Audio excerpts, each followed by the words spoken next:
सागर में जेठ बहू के बीच मुकाबला, कांग्रेस से निधि और बीजेपी से शैलेंद्र मैदान में। कांग्रेस उम्मीदवार ने रीड न्यूज को दिया निजी इंटरव्यू। निधि जैन का बड़ा दावा कि अब की बार सागर में कांग्रेस। रीड न्यूज पर बोली निधि जैन, भाजपा नहीं दे पा रही टक्कर। मध्य प्रदेश की सागर सीट पर कांग्रेस ने निधि सुनील जैन को टिकट दिया है। निधि जैन सागर से बीजेपी प्रत्याशी शैलेंद्र जैन की बहू हैं। उनसे निधि रीड न्यूज को दिए स्पेशल इंटरव्यू में कही अहम बातें। सागर मध्य प्रदेश से हनी दुबे की रिपोर्ट। अब तक ले बस इतना ही, फिर मिलते हैं एक ऐसे ही बड़ी खबर के साथ। तब तक के लिए नमस्कार और बने रहें रीड न्यूज पर। दोनों ही दल ने एक ही परिवार में टिकट दिए हैं, क्या तीसरा कोई फायदा उठा लिया जाएगा इसका? ऐसी मुझे अभी तक तो कोई नाराजगी समझ में नहीं आई भाई साहब, क्योंकि हम लोग जन सेवा का कार्य बहुत सालों से अपने सागर क्षेत्र में कर रहे हैं। जनता के बीच कहीं कोई परिवार का हो ऐसा कोई मामला नहीं है, और हम लोग जन सेवा के साथ साथ समाज सेवा और उसके बाद देश हमारे लिए सर्वोपरि है, उसके क्षेत्र में हम काम कर रहे हैं। जनता के बीच किन मुद्दों को लेकर पहुंच रहे हैं? समसामयिक मुद्दे हैं। आप देखिए, जन समस्याओं से रिलेटेड मुद्दे हैं। गलियों गलियों में जब प्रचार हो रहा है तब देखते हैं कि बाहरी आवरण तो हमारा बहुत सुंदर हो गया है, लेकिन जो इनर सर्कल है वो बहुत प्रताड़ित है। क्योंकि आप देखिए, महिला एक कमरे में खाना बना रही है, वहीं वो सो रही है, और जब बाहर निकलती है तो गंदगी से नालियां अटी पड़ी हैं। तो इस तरह का जनजीवन कैसा जीवन है, बताइए।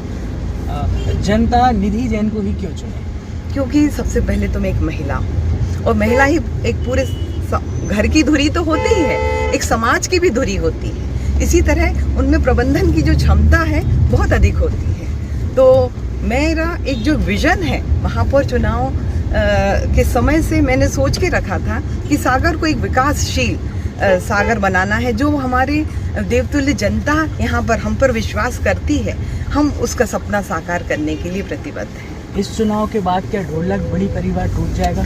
बिल्कुल नहीं, ऐसा कोई मानसिकता बना के नहीं रखनी चाहिए, क्योंकि परिवारों की नहीं। देखिए, विजय राजे सिंधिया थी, फिर माधवराव जी आए, ज्योतिरादित्य जी आए, एक ही परिवार के, वो काफी समय से इस तरह चल रहा है, और ये ऐसी कोई टूटने की कगार की बात ही नहीं है, और मजबूती से हम लोग आगे बढ़ेंगे। आने वाले समय में अगर जनता आपको चुनती है तो सबसे पहला प्रयास सागर के लिए क्या होगा आपका?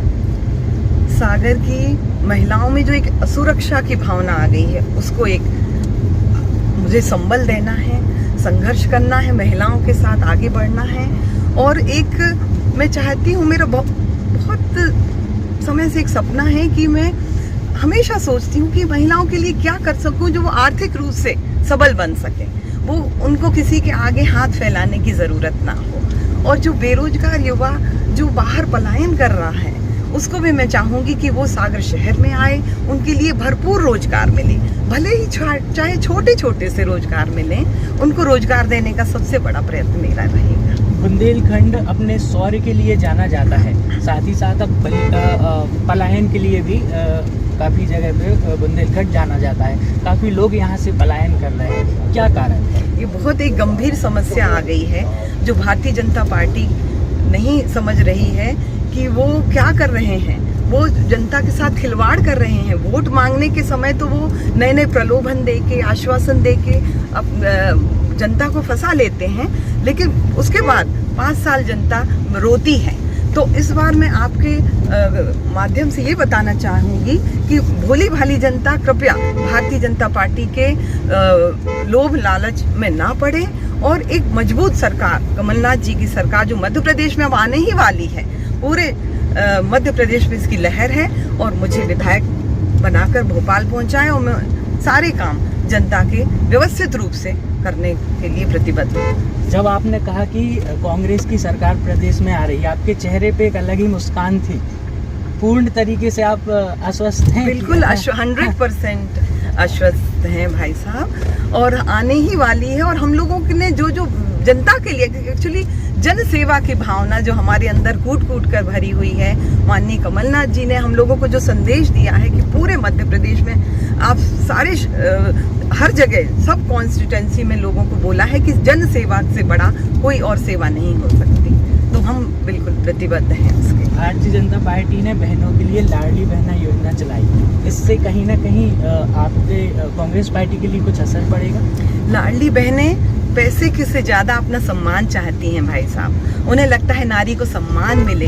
पैसा तो आता जाता रहता है, और सम्मान देने की बात जो हमारे पार्टी अध्यक्ष आदरणीय कमलनाथ जी ने कही है, वो एक महिलाओं में जागरूकता की भावना फैला रही है, और हम लोग बहुत सशक्त रूप से आगे बढ़ रहे हैं। सागर की जनता के लिए रेड न्यूज़ के दर्शकों के लिए क्या संदेश देना चाहेंगे? रेड न्यूज़ के दर्शकों को और सागर की जनता को मैं ये कहूँ, मैं बार बार यही कहती हूँ कि आप किसी प्रलोभन में, उनके आश्वासनों में ना आए।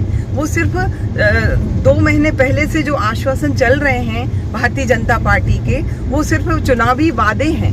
उनके प्रलोभन में ना आए और हमारे लिए एक मौका दें, और सागर को एक विकसित विकासशील सागर बनाने का मेरा जो सपना है, और सागर वासियों का भी सपना है, उसे मैं पूरा करूँ। हमारी